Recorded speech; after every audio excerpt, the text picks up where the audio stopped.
우리 정재민 심의관께서 이야기를 가지고 오셨다고. 아, 심의관님 벌써 이거 이메 전술도 아니고 A4 전술인가요? 이렇게 종이를 자료를 이만큼. 아니 근데 정말 네. 이게 준비하면서 너무 힘들었어요. 진짜 이거 아마 이게 제일 힘들지 않을까 좀 싶고. 아동학대, 아동학대 법무부에서 2014년 이후로 아동학대 특례법이 만들어진 이후로 아동이 사망한 그런 학대로 사망한 모든 케이스를 다 조사 분석을 하고 있거든요. 전수조사. 이게 어떻게 하면 막을 수 있었을까? 왜 이걸 막지 못했을까? 지금 제가 말씀드리려는 몇 가지 사건도 좀 인천과 관련이 좀 깊습니다. 예를 들면 지금 이제 인천 계부 목검 사건이라고. 계부 목검. 네, 얘를 목검으로 많이 때려가지고 이제 사망에 이르게 한 사건인데요. 20대 계부 이모 씨는 5살 아이의 손과 발을 묶고 목검으로 때렸고 아이는 학대를 당하다 숨졌습니다. 엄마 신모 씨는 남편이 손발을 뒤로 묶어 아이 몸이 활처럼 휘었다고 당시 상황을 증언했습니다. 여기서 이제 왜 이렇게 했냐에 대해서 이 피고인은 피해자가 거짓말을 하고 피고인을 무시하는 것에 대해서 자신이 어릴 때 모습을 보는 것 같아서 그걸 부정하고 싶은 생각에 그렇게 했다는 거예요. 그래서 이게 판결이 어떻게? 판결은 이제 살인죄로 징역 22년을 받았다가 검찰이 검찰이 양소해서 이 아이의 엄마들은 그 상황 속에서 어떤 행동을 했는지 궁금해요. 엄마도 이제 그때 구타를 당했어요. 그래서 엄마도 다른 데 갔고. 그러니까 엄마가 같이 외출하면서 애는 화장실에 감금해놓고 나가는 거예요. 그 자체 생모가. 중간에 아마 우리가 조금 더 주의를 기울여서 막을 수 있는 기회가 분명히 있었을 것 같거든요. 네, 있었죠. 그래서 격리 조치도 하고 그 생모가 또 신고도 했었고 그래서 형사처벌 받았어요. 애도 보육원 갔고. 그러니까 근데 이제 여기도 좀 안타까운 점이 이렇게 다시 같이 살겠다고 했을 때 이제 그 아동보호 전문기관이나 이런 데서 승인을 해준 거죠. 2년 넘게 머물던 보육원에서 돌아온 지 한 달 만이었습니다. 그게 상식적으로 아까는 뭐 그게 오랫동안 지속됐다는 걸 안 상태에서 그 아이를 거기다 다시 집어넣는 거는 진짜 호랑이 굴에 집어넣는 거랑 똑같은 거잖아요. 근데 이제 결과를 알아서 그렇지 사실 보육원에 이제 한 2년 있었고 떨어져 있었고 그 엄마가 같이 남편이랑 합쳤고 그럼 이제 뭔가 가정이 회복되어 가나 이런 생각을 했을 수도 있었을 것 같아요. 그리고 이제 이 불안하게 큰 아이들일수록 더 분리불안이 강해요. 그러니까 굉장히 사랑받고 큰 아이들은 혼자도 잘 놀아요. 근데 이렇게 상처받고 큰 애들은 오히려 혼자 잘 못 있어서 말씀대로 지금 즉시 분리 조치를 해도 다시 가고 싶어요. 너무 분리불안이 너무 심해서 죽을 거 그게 그 분리불안은 그냥 외로운 정도가 아니라 그냥 이러면 죽을 것 같은 그런 공포에 휩싸이는 거예요. 계속 이 아동학대 사건은 뭐 작년 올해 계속 지금 계속 우리 공분을 살 정도로 얘기가 많이 나오고 있어서 사건이 좀 많습니다 이게. 그래서 그 천안 계모 캐리어 가방 사건인데 9살 어린이를 여행용 가방에 7시간 넘게 가둬 결국 숨지게 한 의붓어머니 A씨. 검찰은 A씨에 대해 살인과 아동복지법 위반, 특수상해 등의 혐의를 적용해 구속 기소했습니다. 때린 거 맞습니까? 학대 혐의 인정하세요? 자 읽어드릴게요. 피고인은 자기 배로 나온 누구가 자신의 게임기를 피해자가 옮겨놓은 것으로 의심하여 피해자를 계속 추궁하고 이에 피고인의 과도한 체벌과 지속적인 학대로 위축되어 있던 피해자가 사실은 피고인이 그 엄마가 옮겨놨어요. 피고인이 위 게임기를 옮겨놓은 것임에도 피해자가 거짓말을 하였다는 이유로 내부 옷방에 있던 여행용 가방 가로 50cm, 세로 70cm 되게 작죠 캐리어가 를 거실로 가지고 나와 피해자 키가 132cm고 어깨 넓이가 34cm 어깨 넓이가 34cm인데 거기 들어가라고 한 거예요. 이에 피해자가 아니에요라고 말하며 뒷걸음질 치다가 별다른 저항을 하지 못하고 가방 안에 들어가 옆으로 웅크린 자세로 눕자 피해자를 가방에 가두어 두고 12시 10분경 지인들과의 점심 약속을 외출을 하면서 친자녀들에게 1시간에 한 번씩 가방의 방향을 바꾸라고 지시하였고 이에 친자녀들은 진짜 용의주도하다. 근데 귀가를 했어요. 귀가를 해서 자기 친자녀들이 피해자가 가방에서 나오려고 하고 가방 안에 일부러 소변을 보았다라고 말했어요. 그 말을 듣자 피고인은 아직도 피해자가 반성을 하지 않고 반항하고 있다고 여겨서 안방 내부 옷방에서 더 작은 여행용 가방 거기에 들어가도록 지시하고 가방의 뚜껑을 덮고 지퍼를 잠갔다. 의붓 어머니가 가방 2개를 번갈아가며 7시간 넘게 가뒀었다고 진술했습니다. 의붓 어머니의 더 잔혹한 학대 사실이 검찰 수사에서 추가로 드러났습니다.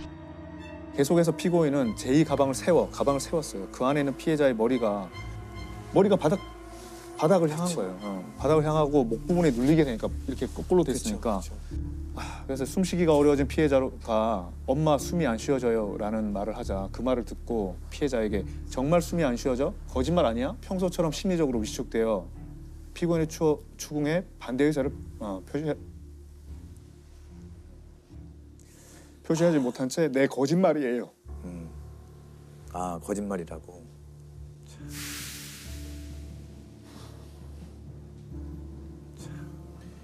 얘가 이제 너무 힘드니까 가방 내부에 그 박음질이 된 천을 뜯어서 거기 나가려고 가방에 뜯어진 부분으로 손을 내밀자 피해자에게 넣어라고 말하였음에도 넣어 그랬는데 손을 넣지 않자 이를 자신에 대한 반항과 진정한 반성이 없는 행동으로 여기고 분노하였다. 이에 피고인은 당시 73kg의 체중으로 그 가방 위에 올라가서 앉았다가 올라가 뛰거나 밟고 이에 피해자가 울며 숨이라고 소리를 지르는 등 고통을 호소하였음에도 계속 뛰거나 밟았다. 살인이네. 아니 이렇게 이 아이가 믿고 키우고 싫으면 아이를 왜 맡았느냐가 저는 이해가 안 되는 거예요. 그렇지. 이렇게 미운 애를 네. 자기 입장에서는 그러니까요. 남편과 싸우고 이러면 애한테 화풀이 하는 거예요. 근데 정말 피해자한테 평소에 막 그렇게 괴롭히면서 너 마음속으로 나한테 욕했지 하면서 모든 걸 자기 통제하에 놓고 마음까지도 통제해 버리려고. 가해자는 징역 22년을 지금 받았는데 2심에서 25년으로 역시 아까랑 똑같고. 이 같이 있었던 이 피고인의 친자식들 이런 상황에 가담 내지는 목격하고 어찌됐든 동조하게 된 거잖아요. 친모의 애들은 친모의 범죄를 증언해요. 이렇게 했고 이렇게. 다 얘기해요. 네. 아, 이게 그 아이들 얘기가 참조가 많이. 그거죠. 근데 하여튼 이 엄마는 수많은 반성문을 제출했는데 피해자가 거짓말과 나쁜 행동을 하고 이해할 수 없는 행동을 해서 모든 방법이 물거품으로 돌아가고 실망스러운 피해자의 모습을 봤다. 그 아이의 길을 꺾기 위한 일종의 기싸움이었다라고 이야기합니다. 그러니까 판사도 피고인의 진정으로 반성하고 참여하고 있는지 의문이다 이렇게 써놨죠. 저 25년도 이렇게 모자란 것 같죠. 피해자의 유족과 학교 선생님, 이웃 주민이 기억하는 피해자는 밝고 명랑하고 춤추기 좋아하며 친구들과도 잘 어울리는 어린아이였다. 꿈이 경찰관이었대요. 경찰관이 꾸미던 아이는 피고인의 지속적인 학대 가운데 점차 말수가 줄고 잘못하지 않은 것도 잘못했다고 인정하는 등 가정 안의 왕따로 외롭게 지내다가 엄마라고 부르던 마지막까지 숨을 외치며 자신을 구해줄 것으로 믿었던 피고인에 의하여 그렇게 생명을 잃었다. 또 다른 네, 맞아요. 이게 제가 이 사건이 되게 의미가 큽니다. 서연이 사건인데요. 이게 서연이 사건은 2013년에 있었는데 최초로 아동학대 사망 사건을 살인죄로 인정한 사건이고요. 그걸로 아동학대 처벌에 관한 특례법도 만들어진 굉장히 중요한 사건이죠. 이 모양을 때려 숨지게 한 계모 40살 박모 씨에 대해 울산지검이 학대치사가 아닌 살인죄를 적용해 구속 기소했습니다. 갈비뼈 24개 가운데 16개가 부러지고 사망에 이르도록 치명상을 입혔다고 강조했습니다. 울산 서연이 사건 등을 계기로 아동학대 처벌을 강화하는 내용의 아동학대 범죄처벌 특례법 제정안을 통과시켰습니다. 피고인이 피해자 당시 7세에 대한 폭력을 지속적으로 행사하여 오던 중 피해자가 소풍을 가기 위하여 식탁 위에 놓아둔 현금 2,300원. 2,300원. 네, 2,300원을 훔치고도 안 훔쳤다고 거짓말한다는 이유로 순간적으로 격분하여 35분 동안 전신을 닥치는 대로 때렸다. 옆구리를 많이 다쳤는데 이거는 사람이 본능적으로 이렇게 막잖아요. 예, 이 판결문에 나오는데 옆구리를 그렇게 많이 다친 거는 그러니까 이게 손을 들게 하고 때렸다는 거예요. 같은 날 좀 있다가 또 피해자가 그런데도 피고인에게 미안해요 엄마 소풍을 가고 싶어요. 그래도 소풍을 가고 싶다고 한 거예요. 했더니 피해자가 물건을 훔치고도 아직도 반성하지 않고 소풍 가고 싶다고 한다는 이유로 재차 격분해서 피해자의 얼굴이 창백해질 때까지 20분 동안 또 추가로 때려요. 머리, 옆구리, 배 등 급소를 무차별적으로 때려 다발성 늑골 골절로 인한 양폐 파열로 사망에 이르게 했다. 늑골이 16개 부러졌고요. 이게 훔쳤다고 이렇게 때렸잖아요. 2,300원. 근데 본인은 그 다음 피고인의 그 범죄 사실이 몇 달 전에 스승의 날 기념 행사를 위해서 학부형들하고 같이 만나서 어느 집에서 회의를 하다가 주위에 아무도 없는 틈을 이용해서 가지고가 절취했다. 자기 학부형 그거는 절취하면서 자기 지금 2,300원 지금 훔쳤다고 이렇게 애를 이제 때렸어요. 근데 이게 그 살인죄가 인정이 안 됐습니다. 처음에는. 피고인이 징역 15년에 처했어요. 그러니까 왜 살인죄가 인정 안 됐냐. 이유는 살인의 고의가 인정되지 않는다면서 상해치사죄를 적용해 15년이 선고되면서 형량이 낮다는 국민적 분노를 샀습니다. 이 피고인이 119에 자기가 신고를 했어요. 심폐소생술도 하고 맨날 이렇게 심하게 때렸기 때문에 이번에만 특별히 죽이려고 때렸을 것 같지 않다. 판결 이유가. 그다음에 머리와 옆구리를 구분해서 머리는 한 대만 때리고 옆구리는 많이 때렸다. 그러니까 머리가 치명적인데 그런 이유로 하여튼 살인죄 고의가 없다고 한 거예요. 그래서 근데 이제 2심으로 갔죠. 2심에서는 이제 살인죄로 인정됩니다. 그러니까 이 비명을 지르고 얼굴에 핏기가 없는 창백한 모습이어서 의학 지식이 없는 박 씨라도 이 양이 숨질 수 있다는 사실을 알고 있었다는 게 달라진 법원 판단입니다. 심폐소생술하고 구해주려고 했던 건 다 거짓말로 본 거예요. 왜냐하면 이 엄마가 어떻게 이야기하냐면 애가 그렇게 죽으니까 심폐소생술을 자기가 막 하다가 도저히 안 될 것 같아서 죽을 것 같아서 한낱 뭐 희망의 끈을 놓지 않고 119에 전화했다는 거예요. 근데 보통 사람들은 먼저 119에 신고를 하죠. 그렇죠. 그리고 119에 신고를 할 때 그 녹음은 돼 있어요. 피해자의 아이의 뼈가 부러지는 소리가 난다면서.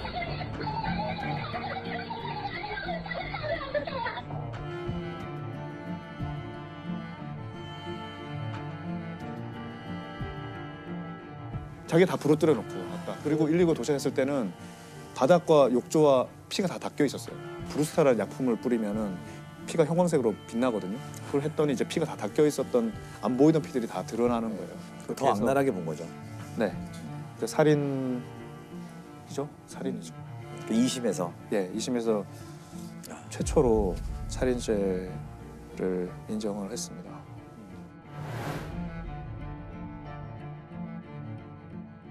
이런 사람한테는 보호자라는 어떤 역할을 영원히 못 맡게 해야 되지 않나요? 느낌이 드는 건 영원히 사회에서 격리시켜야죠. 이런 잔인한 폭력범들은. 근데 이 이야기 마치기 요 전에 제가 네. 꼭 하나 하고 싶은 얘기가 있어서 그런데요. 네.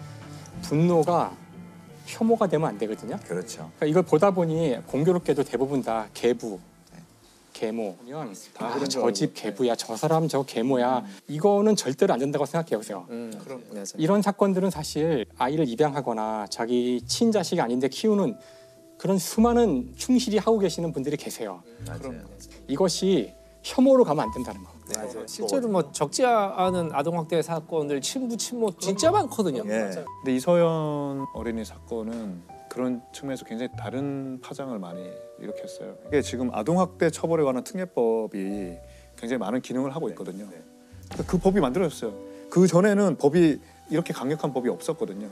앞으로 아동을 학대해 숨지게 한 경우 최대 무기징역에 처해지고 아동을 학대한 부모 등 친권자는 친권이 박탈됩니다. 좀 더 여러 가지 장치를 더 만들고 정비를 하자. 그래서 이서연 보고서라는 민간에서 이제 보고서가 작성돼서 우리가 그냥 공문만 하고 넘어가는 게 아니라 그 이전에 모든 아동 학대로 인해서 사망한 사건들을 다 전수 분석을 해가지고 왜 이게 아이를 보호하는 시스템이 작동하지 않았나 어떤 체계가 이제 만들어진 그런데 큰 의의가 있는 거죠. 안타까운 건 이 사실을 이 가족 말고는 알 수가 없다라는 게 제일 문제잖아요. 아동학대가. 아이가 고발을 하진 않잖아요. 예, 아이가 할 수가 없죠. 요즘에 보통 기사 보면은 그 의사 선생님들이 네. 폭행당한 흔적이 있다 이래가지고 그럼 고발할 수 있는 신고할 수 있는 정도가 아니라 신고 의무가 있습니다. 그러니까 의사, 교사, 그렇죠. 유치원 선생님, 119 구급대원, 아동학대 처벌에 관한 특례법에 신고 의무자들이 쫙 있습니다. 네. 신고 의무도 강화돼 학대 사실을 신고하지 않으면 500만 원의 과태료를 물도록 했습니다. 지금은 애를 때리면 위법이에요. 때려도 되는 줄 알고 있거든요. 그렇게 자라왔기 때문에. 네. 민법상 원래 징계권 조항이 있었어요. 민법 915조에 부모는 징계를 할 수 있는 권리가 있었어요. 그게 60년 정도 올해 폐지했어요.